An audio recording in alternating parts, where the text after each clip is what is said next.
This paper is drawn from a chapter of my dissertation that I'm working on. I'm still very much trying to figure it out, so your criticism is very welcome. In the summer of 1976, a refugee camp named Tel al-Zatar, or Time Hell, built in the heights above East Beirut in 1950 to accommodate Palestinians forced into Lebanon by the founding of the State of Israel, came under a siege that lasted 52 days.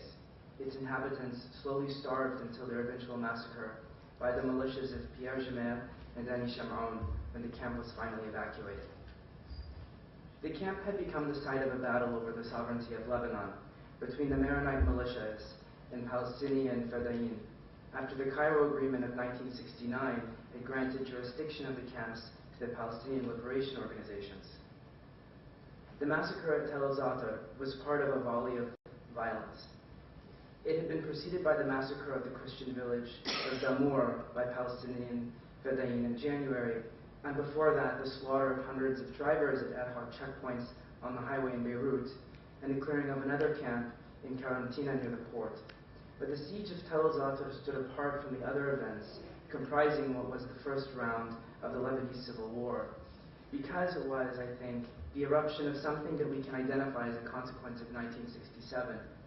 What had blistered earlier in the refugee camps in Amman in 1970, leading to the Jordanian Civil War, which had as one of its effects the relocation of the Palestinian liberation organizations to Lebanon. And that is an attempt to act politically outside the framework of the state, an attempt to act politically embodied in the figure of the Fidai.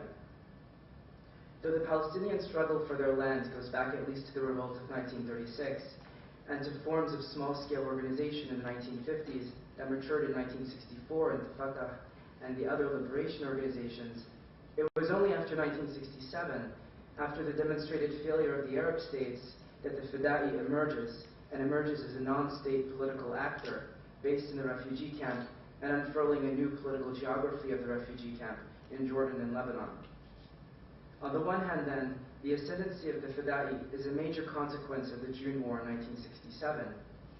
However, on the other hand, the Fidai was a symptom of a political order that had been put in place before 1967, a figure of the statelessness produced by the reorganization of the Ottoman Empire into a grid of nation-states, across which the Palestinians were cast as a remainder. As such, the appearance of the Fidai in the Jordan Valley in 1969, in the streets of Amman in 1970, and throughout Lebanon in the 1970s, has to be seen as a kind of return of the repressed, a return that sought to give a political existence to those excluded from a political order organized into nation-states. This was the problematic that emerged out of 1967, how to conceive a political existence outside the framework of the state. I would like to argue that the artwork became a place where such an existence outside could be conceived, could be given political form, without being reduced to either the bare life of statelessness on the one hand, or to a discourse of human rights on the other. In 1978 and 1979, the Iraqi artist Dia Azawi produced a series of silkscreen prints on the siege of the Tel al-Zatar refugee camp, on the basis of poems composed by the poets Mahmoud Darwish, Yusuf Saif, and Tahir bin Julan in response to the massacre. The prints were published in Beirut in 1980, along with the 3 poems, a short history of the camp, and 9 photographs taken during its evacuation, in a book titled Al-Nasheed al-Jasadi, Qasaid Marsuma li Tel al-Zatar, the body's anthem, illustrated poems for Tel al-Zatar. The title was drawn from the poem by Mahmoud Darwish, Ahmed al-Zatar, which announced itself as a nasheed, an anthem, for Ahmed al-Munsi, the forgotten, who offers his body as the line of siege. I'm sorry, the slide is out of order. This is what I want to show you. أنا أحمد العربي فليأتي الحصار جسدي هو الأسوار فليأتي الحصار وأنا حدود النار فليأتي الحصار وأنا أحاصركم. One could read the prints as rendering that besieged body, locked in a geometry that breaks up the plane of the image into zones, rulers it, bisects it, reducing the form of the besieged body to a shattered silhouette, void of volume or mass, such that it becomes a surface, contiguous with the print itself, upon which its own dismemberment is inscribed.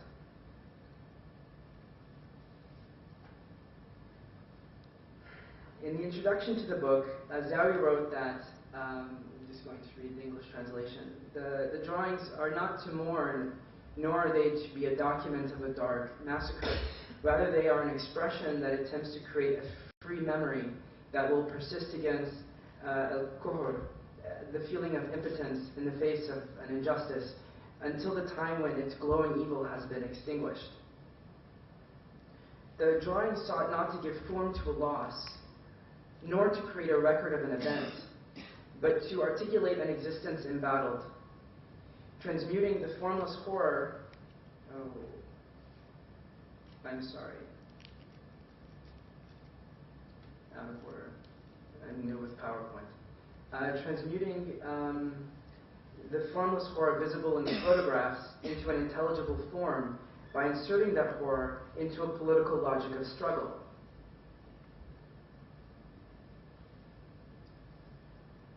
Conceived over against the elegy and the document as a form of memory that would outlive al-kuhr, the drawings unfolded a relation between politics and art that was paradoxical.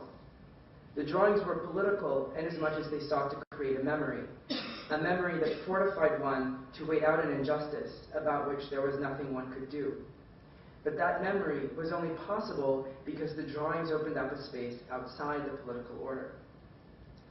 This relation of art and politics was internal to Azawi's method, in which a human figure is imploded in a speculative narrative of struggle, such that the contours of human form double as an imprint of an injustice, tracing the violence of the political order that seeks this figure's annihilation.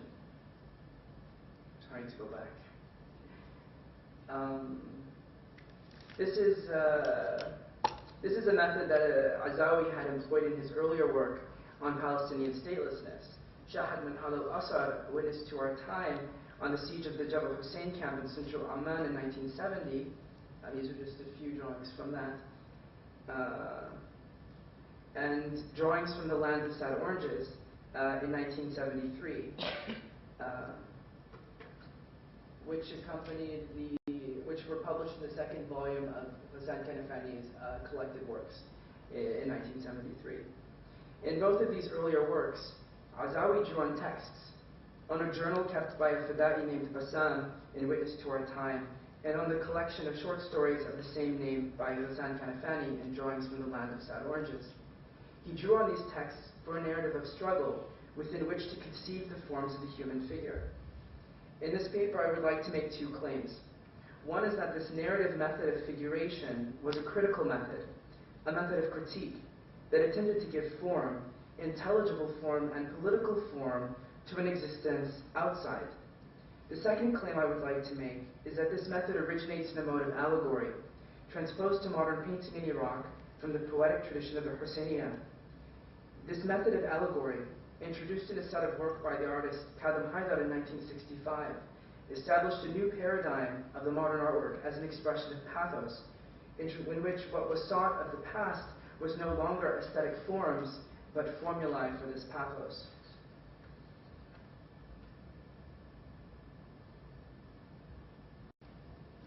Oh my God, this is a mess. I apologize.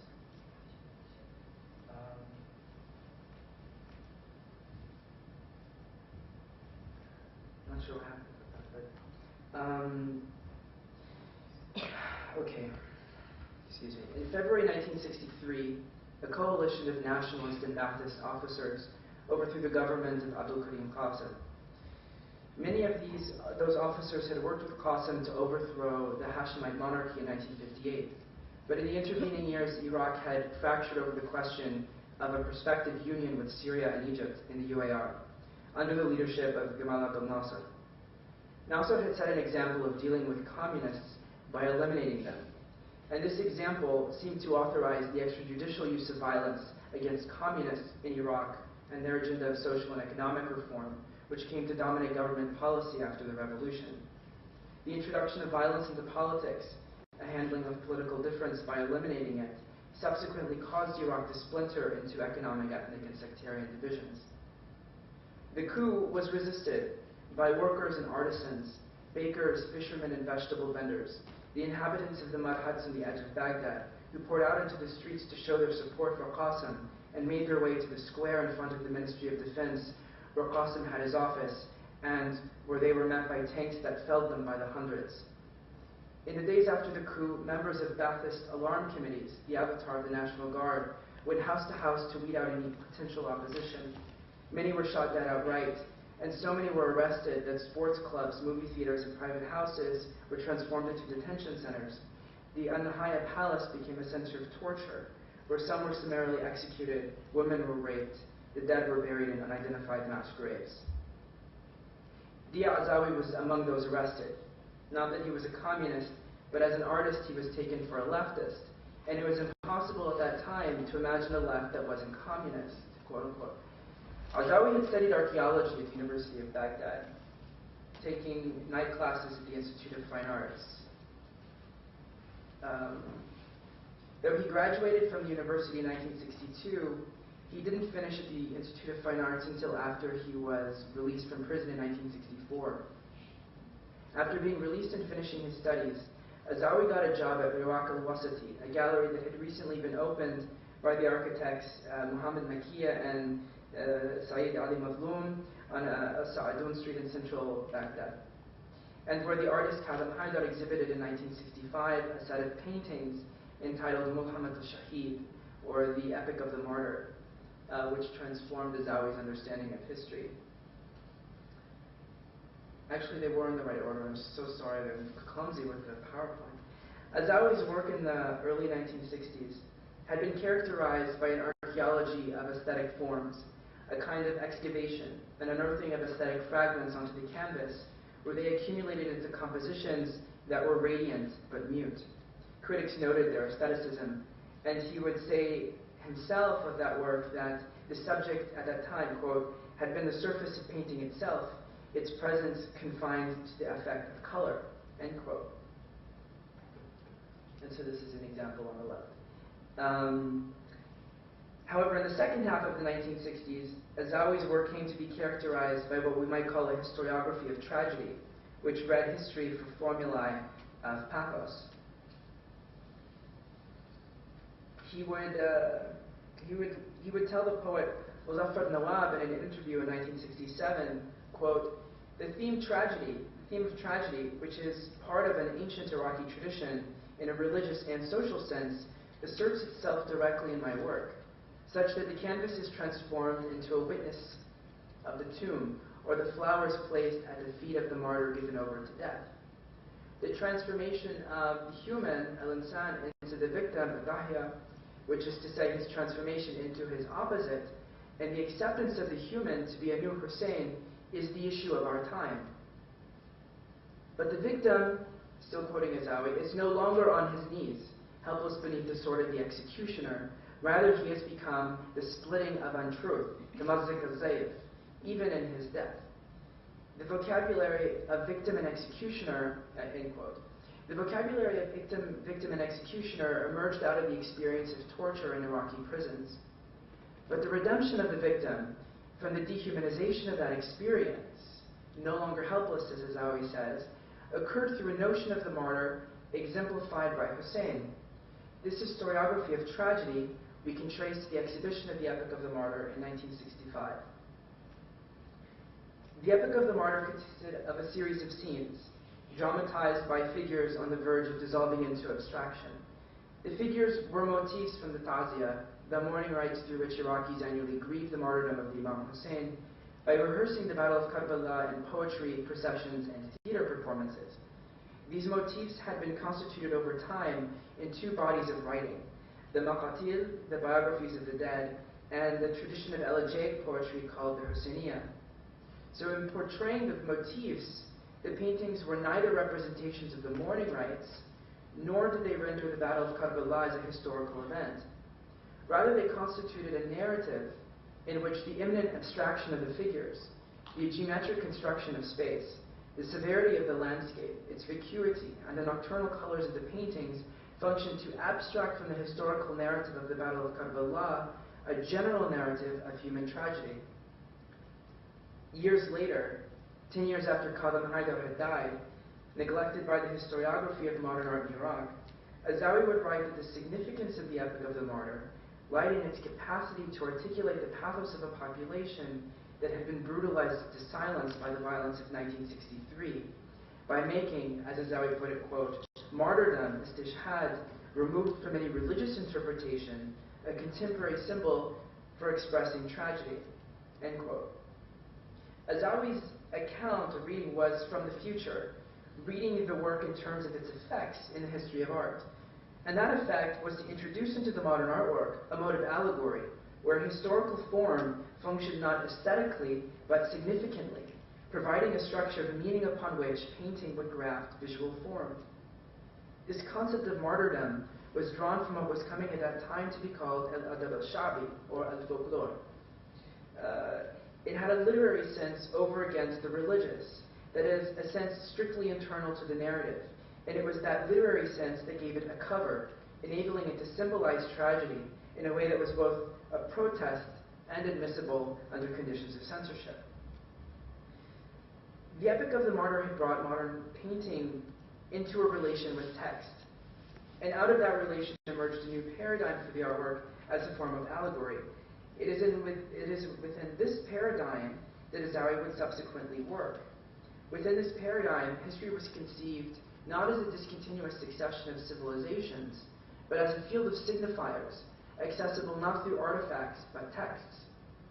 Thus, in his historiography of tragedy, Azawi engaged with texts, and it was out of that engagement within the paradigm established by the Epic of the Martyr that he developed a critical method that he would use in the 1970s to articulate an existence outside the state, a political existence outside the state.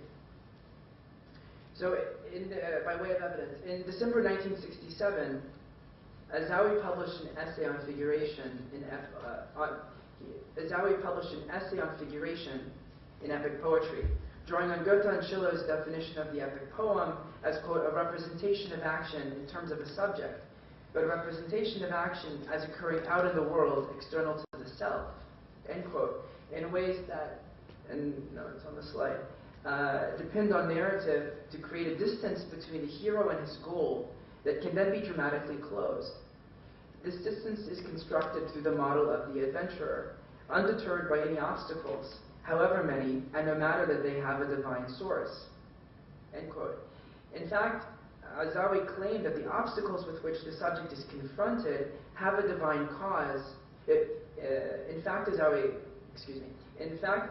Azawi claimed that the obstacles with which the subject is confronted have a divine cause functions to, quote, create a splendid literary opposition that by going beyond the limits of historical realism, give us the feeling of a loss of political justice.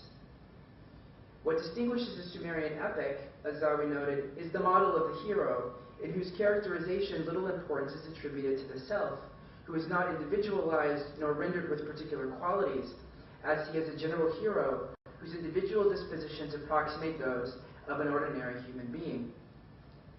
This essential featurelessness, end quote, made it possible to interpret the struggle of the Sumerian epic hero as that of man generally. Quote, in the epic Gilgamesh, the features of the human being inevitably appear as a complaint against his oppression and the spite of his ethical acts, without this position entailing individual action. Rather, it is enough that they maintain their spite and their anger. Despite its negativity, this appears as a powerful challenge to the god oppressing men, and comprises the nucleus of human rejection of tyrannical power and the legality, inaccessible to human reality, that supports it. I would like to argue that it is out of this interpretation of Gilgamesh as a struggle in which, quote, the forms of the human are not manifestations of an essential being, but a, quote, complaint of injustice, an interpretation within a paradigm established by the Epic of the Martyr. It is within this interpretation that Azawi developed a critical method, which in his work on Palestinian statelessness in the 1970s enabled him to conceive that statelessness not as bare life, but as political, to conceive an existence outside a political order of states that was still political. This method implicated narrative and painting.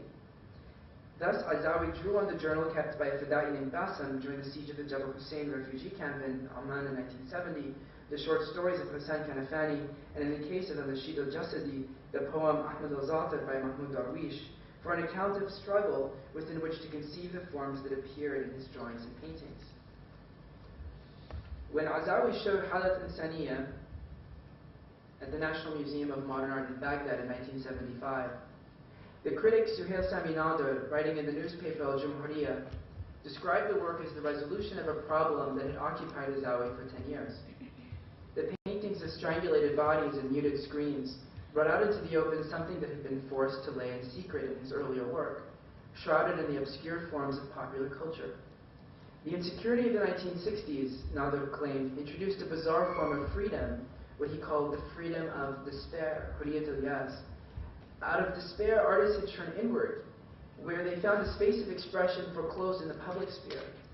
In this interiority, they withdrew into the forms of the past. But, Nader claims, with the liability of a baseless individuality, in which, quote, personal experience was substituted for a reality that was not personal, and the features of the present reality with those of another that cries out in secrets, in the forms of a civilization from the past, end quote. The nakedness of Halat Insaniya, disrobed of the historical folkloric forms that characterized Azawi's previous work, signaled to Nader an exit from that interiority into the publicity of cultural forms that were collected. I would actually like to reclaim Nader's concept of the freedom of despair and argue that the freedom of despair offered the possibility of a critique that found in historical forms an esoteric vocabulary for saying something that couldn't otherwise be said. That esotericism had been integral to the mode of allegory the epic of the martyr had introduced into modern painting, the Husseiniya, in which the narrative of the Battle of Karbala had for centuries functioned as both a formula of pathos and a critique of injustice. If the artwork could serve in the 1970s as a place outside, where free memory could be made, where a basis could be laid for the formation of a political community outside the state, this is because the artwork was a kind of opening, an opening in time, itself a rupture through which the methods of other times and in other countries could move and resurface in the present. Thank you.